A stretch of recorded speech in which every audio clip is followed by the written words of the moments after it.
Selamat datang kembali di penelusuran kita. Kali ini kita bakal gali lebih dalam buku The Rules of Management dari Richard Templer. Bukunya ini isinya bukan teori yang kaku gitu ya, tapi lebih ke kumpulan aturan praktis, banyak yang mungkin nggak tertulis, tapi penting banget buat jadi manajer sukses.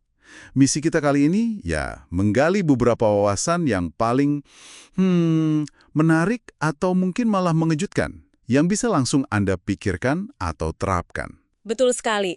Yang khas dari Templar ini, fokusnya itu ke tindakan nyata sama pola pikir manajerial. Jadi bukan cuma soal apa yang harus dilakuin, tapi lebih ke gimana cara berpikir dan bertindaknya, yang seringkali bedain antara manajer yang ya lumayan sama manajer yang hebat banget. Ini soal nuansa-nuansa kecil, tapi penting lah dalam kepemimpinan sehari-hari. Coba kita lihat beberapa aturan spesifiknya ya. Oke, siap. Mari kita mulai dengan yang cukup menantang nih. Aturan 16, rekrut talenta mentah. Templar ini nyaranin jangan cuma fokus ke pengalaman aja. Dia ngingetin kita soal cerita kayak J.K. Rowling gitu kan, yang ditolak berkali-kali sebelum akhirnya ada yang lihat potensinya. Intinya sih, kemampuan asli, kecerdasan, sama energi itu seringkali lebih berharga loh. Templar bahkan bilang, jangan takut rekrut orang yang mungkin nanti bisa lebih jago dari Anda.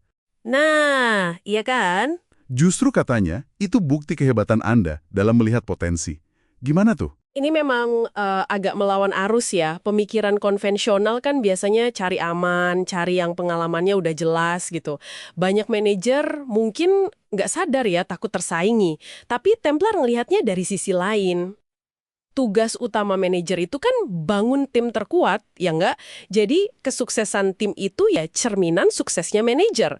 Makanya merekrut talenta yang cemerlang, bahkan kalaupun dia kelihatan lebih pinter dari kita, itu sebenarnya investasi jangka panjang yang cerdas. Ini nunjukin kepercayaan diri manajerial dan fokus ke kekuatan tim, bukan cuma jaga posisi sendiri, kayak bangun warisan gitulah.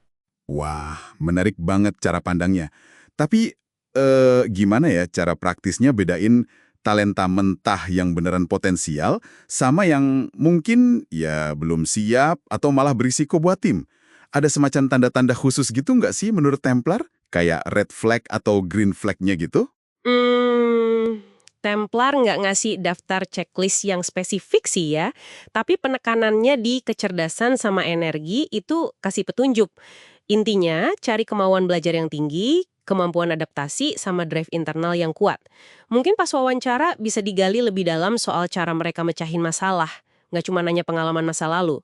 Risiko sih selalu ada ya, tapi potensi hasilnya dapetin bintang masa depan itu seringkali sepadan kalau proses seleksinya fokus ke karakter sama potensi belajarnya ini. Oke, oke. Masuk akal sih. Nah, sekarang kita geser dari rekrutmen ke soal tanggung jawab. Aturan 17, ambil tanggung jawab. Ini kedengarannya berat banget ya.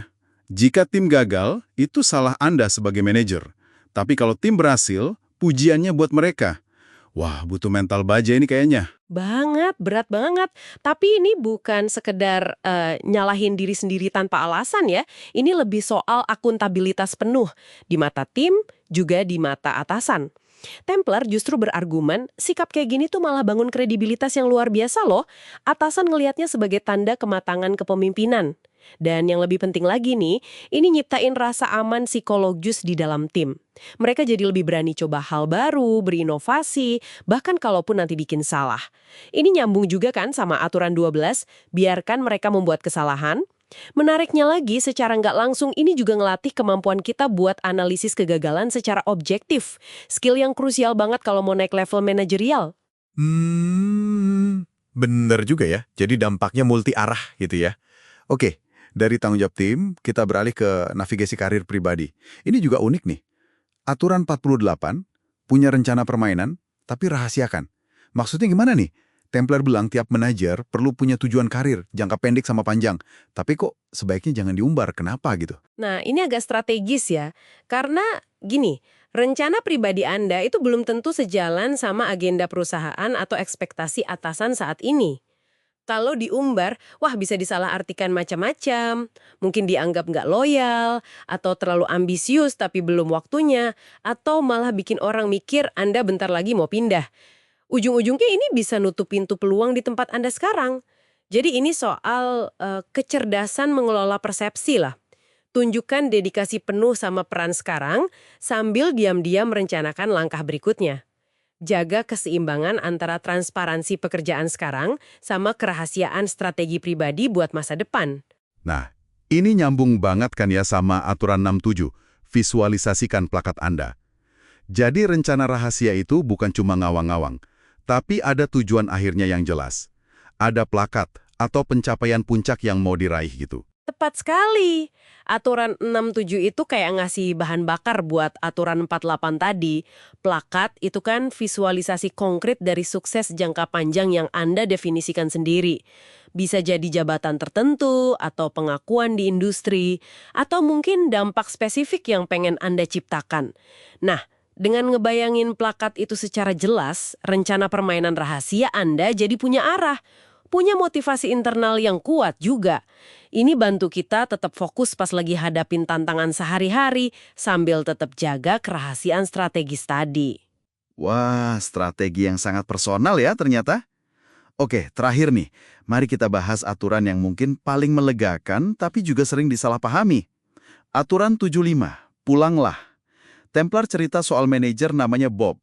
Kerjanya kelihatan santai, pulang selalu tepat waktu, tapi kok dihormati banget dan karirnya naik terus. Apa rahasianya? Rahasianya, si Bob ini berhasil bangun loyalitas tim yang solid banget. Caranya, ya dengan respek dan kasih kepercayaan ke timnya. Ini langsung nantang mitos kalau sibuk itu sama dengan penting atau jam kerja panjang itu bukti komitmen. Kayaknya nggak selalu gitu ya. Aturan ini kalau digabung sama aturan 25, miliki dan tunjukkan kepercayaan pada staf Anda, itu nekenin bahwa manajemen yang efektif itu bukan soal berapa lama Anda di kantor, tapi lebih ke seberapa baik Anda memberdayakan tim. Si Bob ini sukses karena timnya merasa dipercaya, dihargai. Jadi mereka termotivasi kasih yang terbaik tanpa harus diawasi terus-menerus atau ngelihat bosnya lembur tiap hari. Intinya, di kualitas kepemimpinan sama bangun sistem kerja yang efisien. Bukan cuma soal kehadiran fisik.